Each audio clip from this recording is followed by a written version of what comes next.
This program is sponsored by Dave Stahl. Don't talk that. Welcome to Yak Radio, the radio show that's about, well, who knows? It's a different topic every week, but Yak Radio is always full of information to help you and your family get through life. Now here's your Yak Radio host, Dave Stahl. Don't talk that.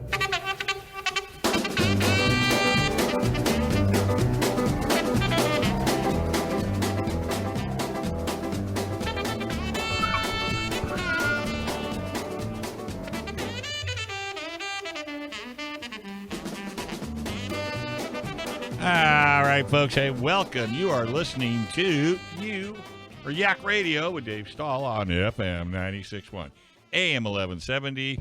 The Answer. Well, you know, this segment is brought to you first off by San Diego Propane, family-owned and operated, small company, only services East County. But Dave is such a great guy. So if you've had propane, or you have propane, or you're thinking of getting propane, you need to contact Dave at San Diego Propane. See what he can do for you.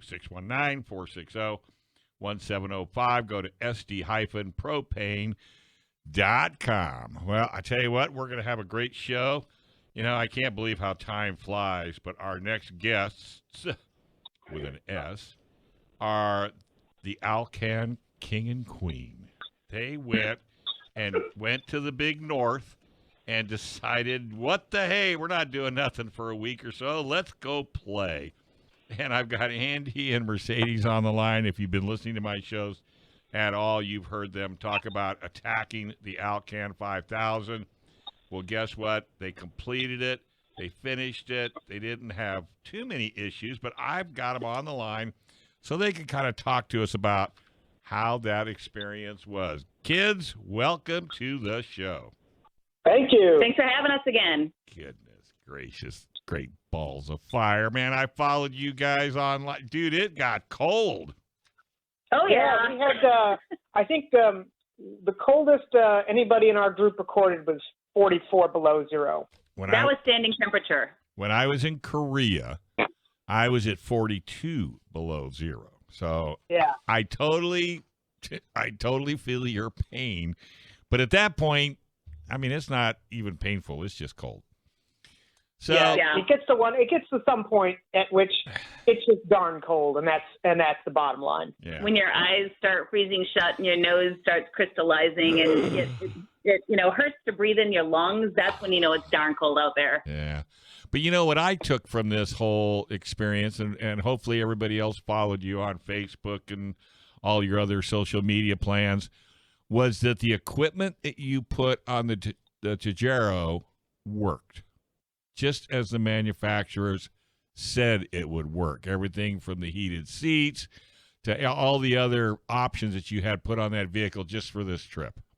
Yeah, we put a lot of work into it beforehand. You know, over prepare, if you will, and all of that was worth it. We ran these fantastic heated seats from a company called Shieldman, super comfortable, and I'm fairly certain you could toast bread on them. They get so warm. Wow. And then we had a coolant heater from a company called Webasto, and they make it's basically a pump that circulates the engine coolant.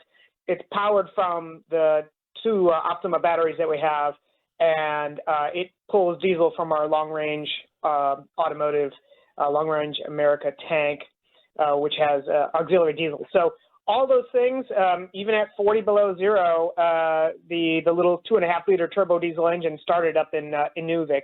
Yeah, let's go back to the seats again for a moment. For folks that, maybe not understand, you were looking for a seat that would be able to handle, those types of temperatures. Were these seats specifically designed for super cold weather application, or were they just a normal run-of-the-mill aftermarket heated seats? It's so Scheelman is a German company, actually, but we brought them in through Scheelman USA with Toby Pond. They are an aftermarket seat, but they're orthopedic. And so they are customizable to be in several different vehicles, whether you have a Land Rover, a Land Cruiser, Sprinter van, our Mitsubishi Pajero like we have. Even the winning car had these seats. Right. The winning car. Yeah, Capri had them. But the bases are different. So since nobody had ever installed Scheelman seats in a Pajero, we had to go up to 425 Motorsports out of Seattle. We live in Portland, and have them custom do a set of brackets so that it can bolt into the ground in stock hole locations and then be able to install the Scheelman seat. Gotcha. To answer your question, they're not specifically cold weather seats. They do have a high and a low setting. Correct. The nice thing is and off, of course. And the nice thing is, man, they retained the heat too. I mean, we were warm and toasty once we got the engine up to temperature. But having that Webasto heat pump, that actually gets the car's heater going too, because it flows through the heater core. Right. I mean, yeah, I know. And then the actual system that you use to keep the oil warm and so that little diesel would start up in the mornings, totally trouble free. Yeah, literally. The only thing we ran into was on the coldest morning where it was 40 below zero. It was so cold that the Webasto coolant, it's called the Thermotop Evo. We had it set. You can set the voltage so that it won't pull too much and you won't be able to start the car. We had it set high. And it was so cold that the batteries got below that threshold and it didn't turn on. So we had to manually turn it on. But otherwise, and that was through no fault of anybody's. It was just that cold. But everything worked every time. Well, and we also talked to Chip, our contact there, and he got on the phone right away with the tech department and said, yeah, you can lower it down a couple of 0.3 or 0.4 more voltage, set it down, I think, to 11.2 or 11.4. We had it up to 11.7. And next night it was nearly that cold. I think it was 1 or 2 degrees warmer, and it fired up. We had a program for an hour beforehand, and literally first turnover, we've got video of it every morning. First turnover started right away. No problem. What I can't explain to people who have never been in this kind of temperature is oil, grease, that kind of stuff does weird things at this temperature. The clutch, ours is a 5-speed manual transmission, and that clutch was super stiff. The stick shift itself was really stiff because all that fluid was so viscous at that kind of temperature. But once you got things moving along, it produced heat and it ran like a champ. We did a couple of nice little parking lot runabouts before the morning time, speed, distance rallies. And, we had 2 different buddy cars. And, we said, all right, we're going on our morning AM trot. And so we just kind of putted around the parking lot, made sure the clutch started warming up a little bit and the diesel was ready to go. And, yeah, she went on from there. So let me ask you now, was that in a book to tell you to do that? Or how did you even know to go out? Other than the fact it was so frickin' cold, you had to do the same thing. So if you were all stiff, the car had to be too. Yeah. Well, I actually had a friend who was in Greenland for a while, and his suggestion was specifically was to do this for the axles. He said at that temperature, if you just start going, you can break spider gears in the differential. Axles, that kind of stuff. He said, so just go really slow around the parking lot a few times, just to get that. Again, I mean I think it's 75 W90 in the axles. I mean it's like honey, I mean it's going to be so thick. So making sure that all that metal gets lubricated properly before you go full throttle and bring that up to speed. Plus, which Mercedes and I both grew up in the Midwestern part of the country. We've been in 20, 25 below zero before. And have had that viscous fluid thing, but nothing was quite like this. That's just amazing. I mean, because when until you start really thinking about what you went through, all these little things. Well, how about this and how about that? And now, won't be me here in San Diego when it gets to 33. I put a blanket on the windshield of my car so I don't have to deal with the ice. What did you do something to that respect, or did you have a device that would keep your windshield clean when you woke up in the morning? No, we didn't. It's actually really, really dry when you get that far north. So there's not a lot of humidity that's going onto the windshield or icing up or anything like that. There were a couple of mornings where we just had to use our scraper and just basically dust off some snow that had blown onto it. Yeah. But, it's not like even here in the Pacific Northwest when it's, it gets down to 30 or something like that, and all your glass on the windshield is completely iced over, frosted over. Yeah, that was my whole point. All right, we're going to take a quick break. We're going to come back more because I'm going to make these guys stay with me for a whole hour. You don't need to sleep. You can sleep when you're off. Yak Radio with Dave Stahl on FM 96.1 AM 1170. The Answer.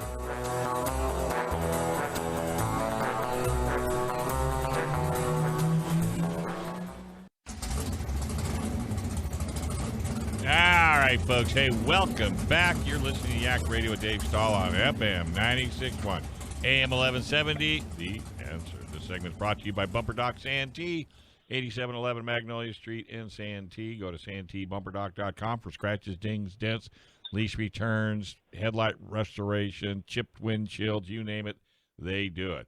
And don't forget San Diego Gear and Axle right there at 1488 Pioneer Way in El Cajon. If you've got any kind of drivetrain issues, San Diego Gear and Axle is where you need to be. SDGearAxle.com. SDGearAxle.com. We're talking to Mercedes and Andy. They just came back from the Alcan 5000 in their little Pajero, and we're talking about their experiences. So, it just was amazing because when of course, you first started out, you had a 5,000-mile loop to go after. Was it? What are your initial experience? What are your thoughts now that you've been back a couple of days? Well, I'm not sure, honestly, for myself, if I had a chance to reflect too much on it yet, because we dove headfirst into the whole coronavirus, everything. So I've been having to deal with a lot of that and rebooking flights and, all that good stuff for upcoming trips. But, I think for initial impressions for us, we had to drive a couple hundred miles to get to the starting line, then do it was actually over 5,120 miles of actual rally, plus then fly back home. So we knew we had a long stretch in front of us. It was nearly 3 weeks by the time all was said and done. But for me, I've crossed my T's and dotted my I's about 20 times, had laminated lists, used storage boxes from Rome and had a recovery kit from Warren and had just everything there labeled, ready to go. And we were as overprepared as we possibly could, but we still had things where we thought, oh, shoot, we missed that or we forgot that. But a lot we didn't need, but we had it in case we needed it. So and I know that personally, I've had a little bit of time to reflect on it, and it was just amazing. And people have asked me, would you do it again? And I'd in a heartbeat. It was an incredible experience, experiencing things that, so many people will never get to see. And that's one of my favorite things about the kind of stuff that we do is the ability to see these things that, they look like there's something off of, out of National Geographic or something, And well, and the people too, I think, it was so neat. I have a running list of different people that we met along the way, whether they're, local natives that do different kinds of carvings that we just happened to meet at the local gas station at I think 70 Mile Road or 70 Mile House or something like that. And just to all the different people that we've met and different ralliers too. It was such an awesome community of people. I can't tell you how wonderful it is and how much I miss each and every one of them. Well, you bond for life. This was such let's face it. We talk semi-lightly about this event, but this could have been, this is a dangerous trek. We're talking extreme weathers. We're talking extreme roads. We're talking desolation. We're talking, possibilities of terrible things happening. And I'm not a negative person by any stretch of the imagination. I always dive into everything I do in a positive way, but people need to understand, you can't take this lightly. And for you two guys to over-prepare in my world is not a negative thing. I always want to bring more than I need. And for you to find out you missed a couple of things, I guess brings up, the thought of possibly doing it again. But before we go into that, let's talk about the tires you put on the Pajero, because let's face it, that's really what it's all about. Yeah, the engine needs to run, but the tires need to be stuck to the ground, and they need to keep you in a safe atmosphere. And what tires did you choose for this trek?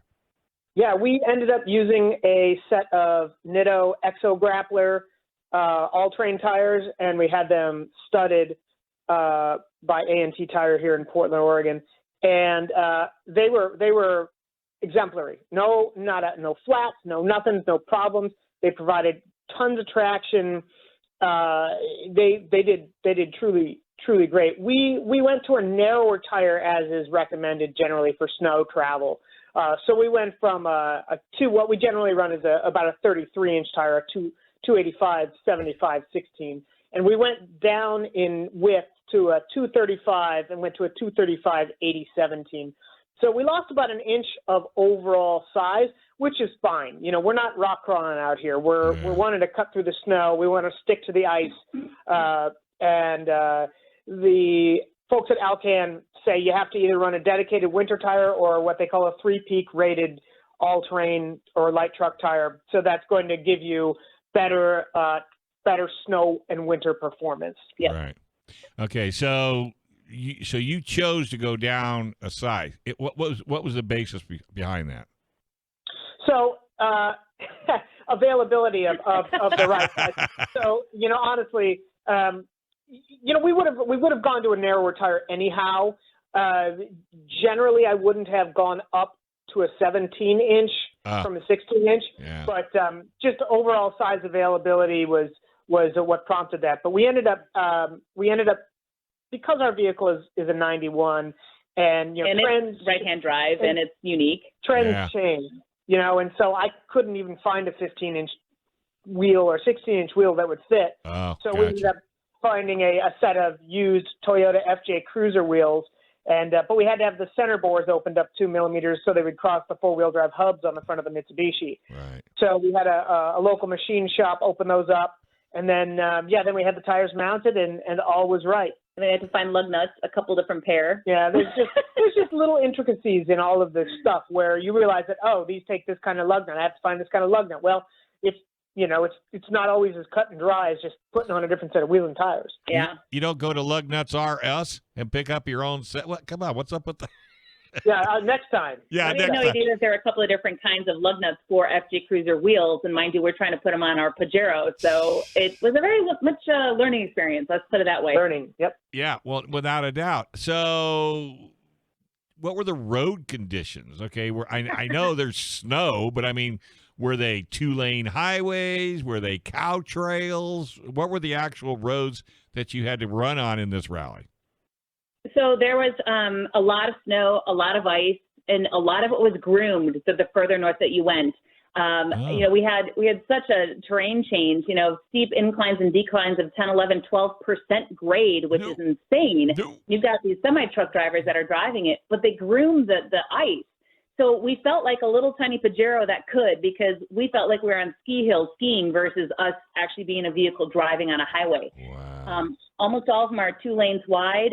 You know, the Dempster, when we did the entire Dempster there and back, it was the Dempster, by the way, the Dempster is a highway that runs just outside of Dawson City up to Inuvik. It's more of a supply road than anything to get supplies to and from that city in the Yukon. Well, very much a trucker's route. Northwest Territory. Well, I was just going to say, if you watch Ice Road Truckers, I got a sneaky feeling we would see some of the roads that you traveled. Well, in fact, we literally did an ice road from Inuvik to Aklavik. Yeah. It was 120 miles round trip on the Mackenzie. 43, I think. Okay, 143 on the Mackenzie River. When it freezes, it turns into a supply route. It's as wide as a 6-lane interstate, and it has a top speed of the posted speed limit is 90 kilometers an hour, about a little over 50 or so. And there's signs and everything, you know, for the left corner and all that, but it's 100% ice. But speaking to like what Mercedes said, that they put graders out on the road, like these 6-wheel graders on the blade. They have teeth, and that teeth scrapes in lines that helps with traction. Gotcha. But we would be doing like, you know, about 55 miles an hour or so on these ice roads, and you know, a local in a Dodge Ram pickup truck would go past us at who knows how fast. But almost all of them were 2-lane highways or 2-lane roads, but we use that very loosely because there's huge snowbanks on either side, and they say, everybody said, and this is very true to anybody that goes anywhere near there, stay in the middle of the road because you don't know how loose it gets and how much of a drop off there is because there's so much snow on either side. And there were tons of people from the rally that ended up in ditches or, kissing the snowbank a little bit too closely and had to get yanked out or pulled out or, Sure. It's all par for the course, and people were safe. People were helping each other. The sweeps teams, hats off to those guys for doing an exemplary, awesome job, keeping everybody safe and being behind people and helping when needed. And Right. but yeah, road conditions can change on a dime. It is definitely different than the normal commute, even Right. even on like the roads out here. Growing up in the Midwest, you slow down on the ice and snow, right? Because Sure. there's cars and stuff like that. If you slow down you got to go slowly and cautiously, but you also have to realize if you don't learn to drive in these kind of conditions, you're never going to get anywhere because the Right. distances between towns are so vast. Right. Yeah, and there's no service centers in between these towns. Yeah, Correct. there are very, very few. I mean, there are basically fuel depots with a general store and sometimes a very small hotel. And but we weren't sure, they suggest that you should have, I think, at least 250 or 300 miles of range. Everybody had jerry cans. We actually didn't have jerry cans, but we had an auxiliary tank from Long Range Automotive that we brought in through Long Range America. That gave us an extra 6 gallons of fuel underneath. Uh-huh. But a lot of people had to stop and use their jerry cans. And, the saying says, never pass gas up there. That's Right. funny. That's what we kind of came up with this saying, it's never like, pass gas. never on the pass Alcan. gas. Well, that means always stop for fuel. Yeah, Come on, so that's a T-shirt. That's a I T-shirt. know, right? I know, we need it. Nobody steal that. But I logged all the different diesel stops that we did because we stopped with our buddy cars, which were Team Anyway from Car 38. They had a two-door JK. And then Jeep Wrangler. Jeep Wrangler JK. And then Car 40, which was Garrett and Kristen Arndt, and they had a Lexus GX 470. So they filled up on the gasoline side. We filled up with diesel, and we went through, let me look.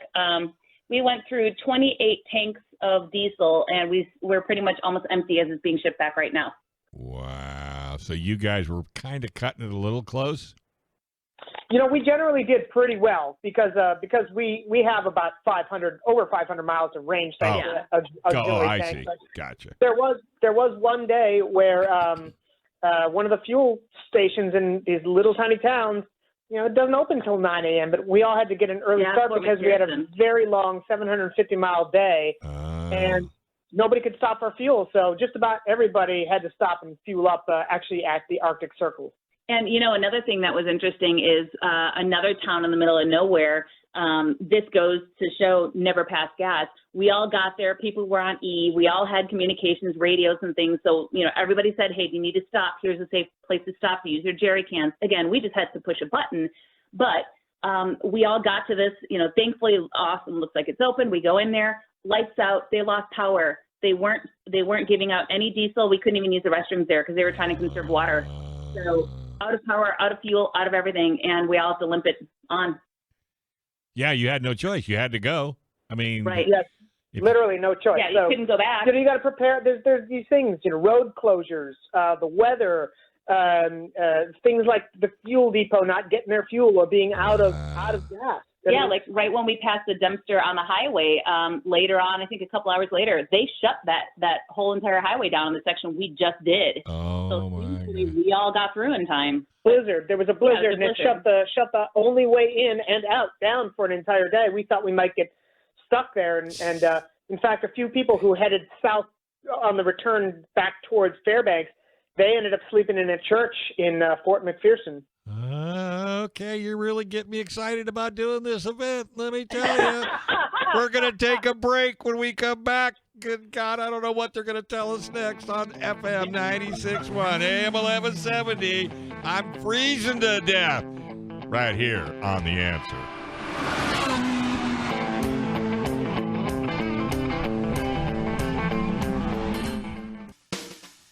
All right, folks, welcome back. You're listening to Yak Radio with Dave Stahl on FM 96.1 AM 1170. The Answer. The segment's brought to you by 3D Products. If you're going to buy a new car or maybe you picked up a used car and it's got decent paint, you need to take care of it. Well, smartcarcareproducts.com is where you need to be. 2 locations, one in Escondido, one in Chula Vista. They sell all the detail products. They even have classes to teach you or your kids how to take care of that investment. That's 3D Products at smartcarcareproducts.com. Well, hey, we're talking to Mercedes and Andy. They just came back from the Alcan 5000. We've been talking about the experience that they had, and I'm going to save the last segment to see if they're going to do it again. But right now, some of the things that what were some of the things that popped up on this trip? And by the way, since we've kind of gone into the show, kind of give a little recap of what is the Alcan 5000. The Alcan 5000 is basically a big time, speed, distance rally. Starts in Kirkland, Washington, and goes up through Canada and Alaska. This year, the 2020 version started in Kirkland, went all the way up to the Arctic Ocean in Tuktoyaktuk in Northwest Territories, double-backed down to Fairbanks and ended in Anchorage. Total mileage on route was 5,120. It's held every 2 years like the Olympics. So this year was a winter rally. 2022 will be the summer rally, which has a different route. Goes up through Alberta and whatnot. And then in 2024, you'll have another one, winter rally. Gotcha. And any vehicle, any qualifications as far as vehicles go, or whatever you run what you brung?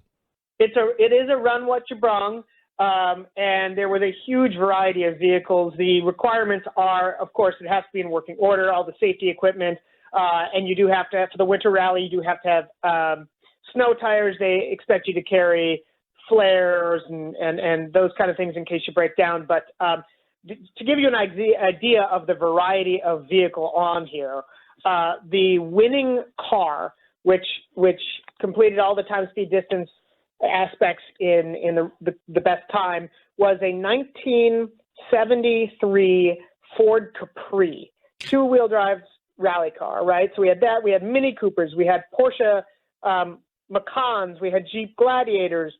We had Nissan Xterras. We had GMC pickup trucks, Land Cruiser. A little bit of everything. A little bit of everything. And two-wheel drive, all-wheel drive, four-wheel drive, trucks, SUVs, cars.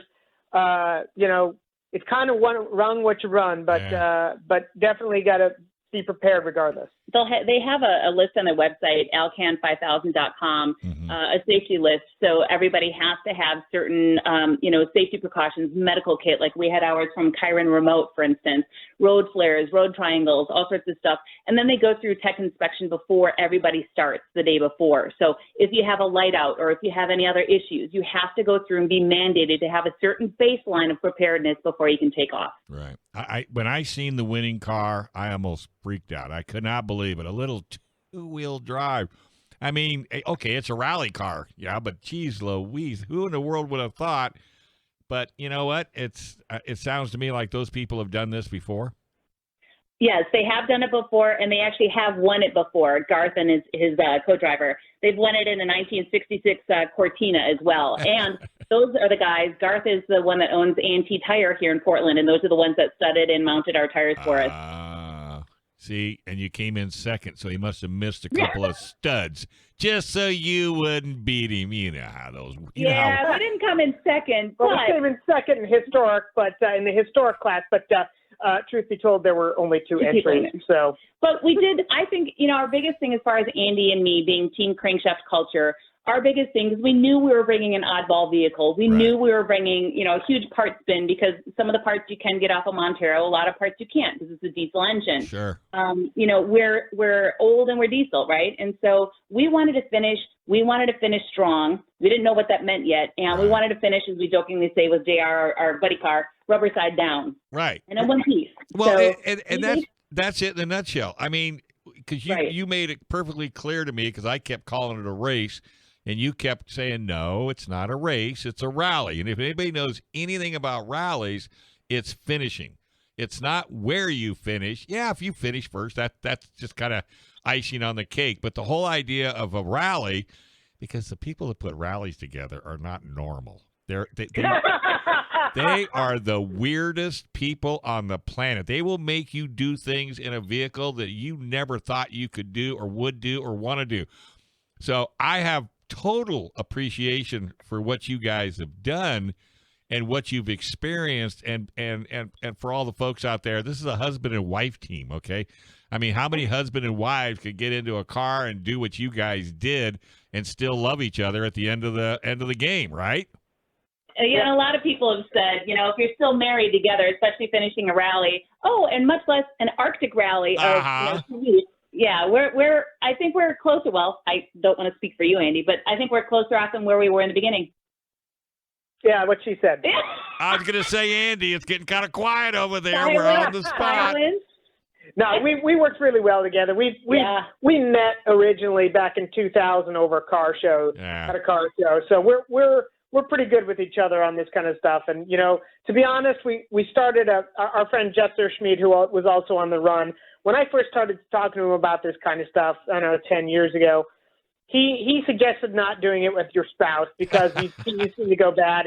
And the first time speed distance rally we did, which was actually last year, so we're not exactly seasoned veterans yet. No, we're still new. I decided, what, we're going to start out every one of these rallies with a pinky swear that we're going to be good to each other, that we're going to communicate, and that we're not going to, that we're not going to kill each other over this. So, and it worked more times than not. So, well, it doesn't hurt that you're, I think where that problem would come about is if you have one of the pair not interested in doing what the other one wants to do, like saying, hey, let's go. No, I hate the cold, and it already starts off. You two guys, sitting over a martini and some, chips, decide, hey, let's go do this. This ought to be fun. So I think it's the adventuresome in your spirit that helps you guys do it because it's an adventure. That's all it is. It's a challenge. It's a challenge, but it's an adventure where the two of you guys, I mean, you have got memories that half the population will never have. You know what I mean? I'll tell you what. We saw amazing things on this rally that, there's a good chance we'll never see again. At least not like that. We saw sunrises as we're heading south out of the Yukon and in Northwest Territories. That were you couldn't paint a more beautiful thing. Right. You couldn't. I mean, it was the lightest pastels. Unbelievable. We saw moose, unbelievable like amount of animals. Everything from moose to wolves. Yeah, almost hit one. It was close, but we didn't hit the wolf. He's still running around. It was huge, but it created more memories and more. And it's just. You sort of, there were times where you go, you know what, this is living. This is living life. Yeah. To the fullest. And I think. Yeah. Go ahead, Mercedes. You were going to say something? Oh, I was just going to say, to add to your point, rally masters and owners are very unique people, but I think anybody that's wanting to do this specific type of a trip, especially in the winter in the Arctic, we're all eclectic beings, right? I mean, we're a little bit, crazy, as some people would like to say. But, I think challenging ourselves, really putting man, woman, as we jokingly say, woman and machine to the test, to the utmost of test. It was a challenge we wanted to do, and we did really well. No, rally masters are demented. There is something. There's something wrong with them. If you look at their background, they must have gotten beaten when they were kids. Because let me tell you what, and I can't even imagine what they put you guys through. So, with that being said, throughout the whole trip, what was probably the most challenging experience that you guys had to deal with? I think for me personally, our shortest day was about 425, 450 miles. Is that the Dalton Highway? No, that was early on. The longest day was over 750. Yeah. And I think personally, the later on in the day, it's getting dark, and you kind of end up with a bit of tunnel vision because you're just we've got big auxiliary lights from Light Force, and it illuminates the sides of the roads, and you just kind of left, right, left uphill, right, left, uphill, right, and you're just like, just get us there. I'm just ready to get there. Yeah, I'm done. There were nights where, because we registered later and whatnot. We had a high number, so we were number 39 out of 40 cars, and so that meant we oftentimes showed up late And so we've been driving and driving and driving. You get there just in time to see the restaurants turn their lights out. Yeah, they didn't get dinner most of the time. So thanks to Mountain House. There was a couple of times we didn't get dinner. We did, it was a granola bar and beef jerky dinner kind of night every now and then. But or Mountain House. We did that for a breakfast too. And so that can be hard after you've been on the road. All you want is a burger and a beer, and you realize that you're not going to get that. So it can be as much psychological as it is physical, and I think that was the more difficult part. Yeah. I mean, because it's like, okay, that was fun. I'm done. No, you still have 3,482 miles to go. Right. So well, and I think the biggest thing for me was, that we have so many different things. I mean, you have to realize you can't just leave all your gear outside overnight. A lot of it's going to freeze. Oh, mean, so for me, I was a navigator. So not in addition to having all the stuff for the TSDs, the time, speed, distance rally part of it already, we needed to make sure, okay, we need to bring in our water containers. We need to bring in certain foods or any other liquids or, and certain gear, because otherwise it's going to be destroyed by -40 temps. So, you can't just shut the door and go inside. You had 2 or 3 big loads. You needed to unratchet because we ratcheted everything down. God forbid something happened. We didn't have flying projectiles. So you had to unratchet, undo, pull everything out, re-ratchet down, hopefully find a plug-in, for our little oil pan heater thing that Andy installed. Most times we didn't get one because we were late in the game getting there, because we were late in the line getting off. But so a lot of logistical things for me, even though I'm really good at being detailed, was still a lot. And I think for me, day 8, 9, it was fatiguing because there's a lot to manage in addition to just driving and telling them where to go. Literally where to go. Yeah, literally. Well, I don't know about you, but going to the bathroom would be a real problem for me. I don't even know how. But we won't even go down that road. Let's take the last break. When we come back, I want you guys to thank all your sponsors, thank all your suppliers. Talk a little bit about each and every one of them if you like. And then we're going to ask the big question is, what's next for you guys on FM 96.1, AM 1170? The Answer.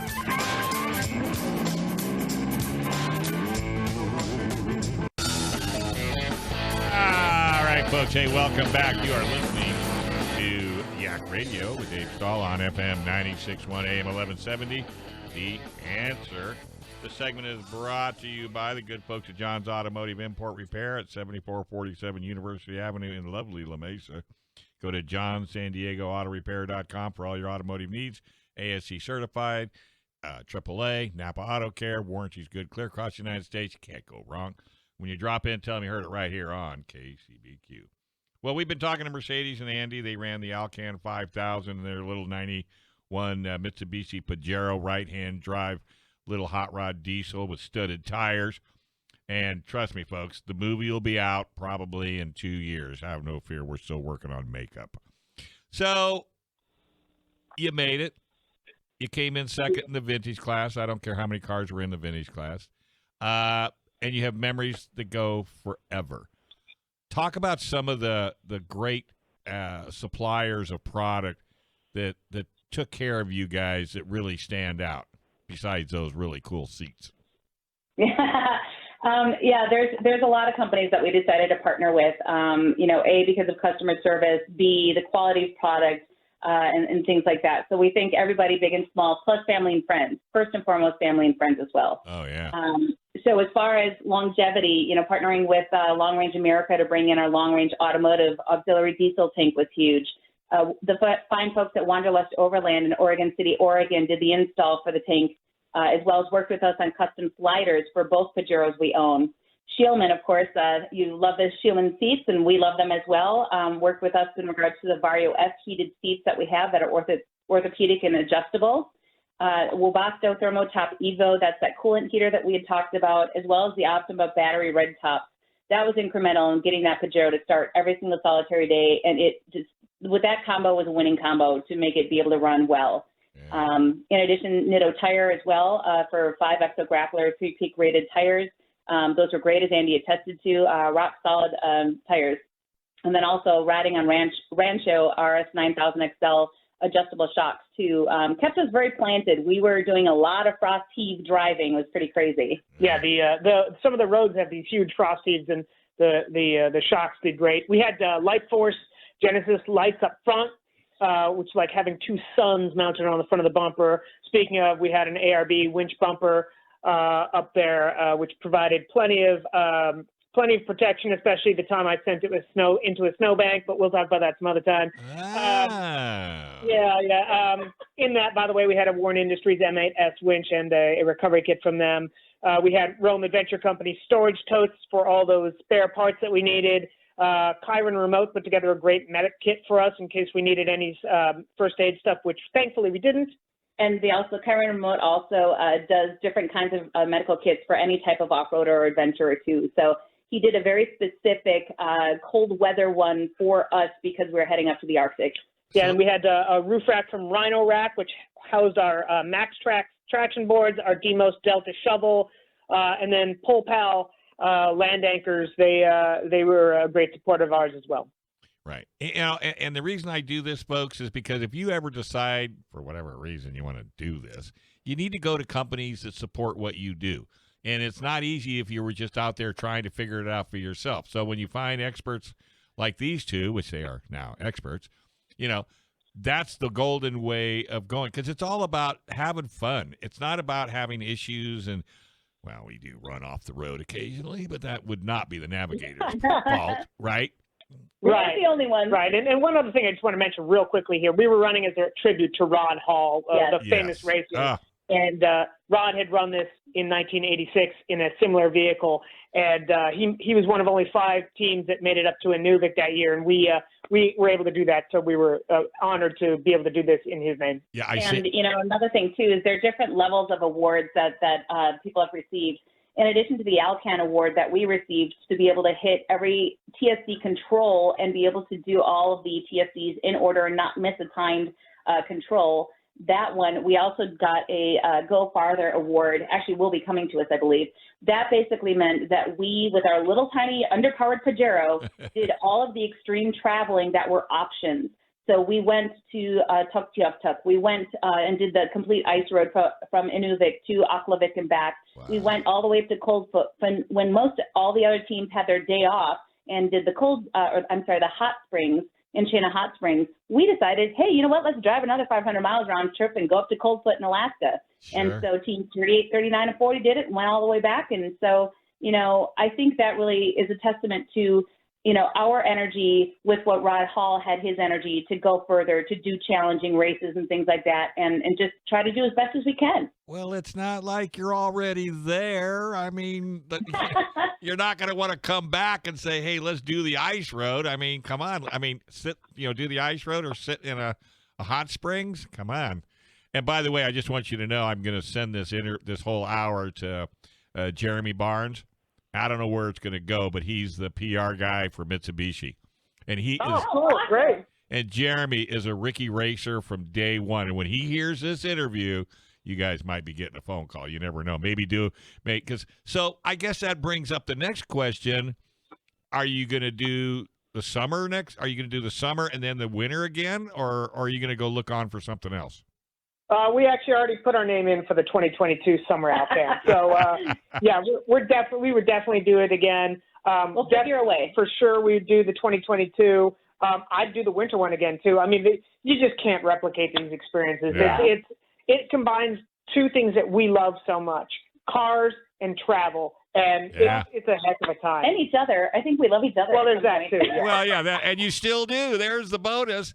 So, yeah, there you go. So let me ask you about food. Like when you did find a place that had a restaurant or a truck stop or whatever you want to call it, how was the quality of food? I would imagine pretty good. Yeah, we didn't have I would not say we had a bad meal the entire time we were up there. A lot of it is meat and potatoes, nothing fancy. Oh. But reindeer sausage? We did have reindeer sausage, which is quite delicious. But the food wasn't bad. You just got to make sure you get it. So yeah, exactly. You just need a couple more horsepower. That's all you guys need. So what did you do about personal clothing? I mean, did you wear or did you get any clothing that was specific, like boots? I mean, you can't just wear your flip-flops. I mean. Yeah, we made a couple of runs to Columbia Sportswear and Mountain Hardware. Yeah, and we bought a bunch of stuff. We bought boots that are rated to 65 below zero. We bought, the biggest puffy jackets you can get to keep you warm. And I did. I bought a pair of down puffy pants. They look like they make me the Michelin Man. They worked beautifully. Yeah. Under 3 layers, below and like 5 layers up top. Upgraded the old long johns, the Arctic gloves, the whole 9 yards. Because when you're sitting in the vehicle and it's toasty warm, that's fine. That's not the problem. Right. The problem is like my dad used to say when we were growing up in Minnesota, if you break down, you got to dress like you may need to walk out of it. Yep. Yeah. And so at 30, 40 below zero, there's no compromise. Right. You've got to be able to survive. We brought sleeping bags just in case. We brought our friend Owen sent us MSR. with MSR sent us a camp stove that runs off of diesel fuel if we needed to use it. It's is it over prepared? I mean, you see that 1988, I think it was, BMW or even that little 73 Mercury Capri, they all do it fine. And you go, well, that wasn't a big deal. But, if something happened and and you get in a position that it's life-threatening, you want to make sure you're prepared. Preacher, you're preaching to the choir. I was a Boy Scout. I was in the military. I was in Korea. Yep. I know preparedness is 90% of the task. If you're prepared and you've got everything you need, the task, it's not easy, but it's much easier if you didn't have all the stuff that you had. So now you've already signed up. Now are you gonna abuse the Pajero more, or are you gonna try to find something else to go play with? Who knows? With us, you never know what our flavor of the month or the week or the hour might be. Yeah. But we're always up to something different, something additional. So you'll just have to stay tuned to Crankshaft Culture to find out. That's right. And Crankshaft Culture has way more than what we've talked about here. Hopefully you'll upload this show on Crankshaft Culture along with all the other interviews you've done on all the other radio stations, because you guys have almost kind of become, stars within the rally community, I would say. Stars of what? I'm not sure. Well, I tell you what, I just can't tell you how much I've enjoyed, chatting with you guys before and after, and to know that you guys had such a wonderful trip, and you're the most loving couple I've ever seen. I mean, every time you post a picture of you two, you can see it in your eyes, and that's why I was really, really excited, about doing a follow-up interview. And if you decide to do something, because I know you're also journalists as well, if you decide you're going to do any writings or put your story, put all that to a story, you let me know when and where it's going to be. Or if it's a full-blown movie, I'm happy to promote it for you. And don't be strangers. Stay in touch and let us know what your next adventure is. And what's your website one more time? Crankshaftculture.com. All right, crankshaftculture.com. And by the way, Andy, did you let her drive? Just a little bit. Just around the parking lot, she was definitely the navigator. You are so mean. I know. I offered. I'm sure you did. You really want to drive? Do you really? All right, guys. She's Thanks. actually challenged. Oh, tell me about it. All right, let's wait for the next adventure right here on FM 96.1 AM 1170. The Answer.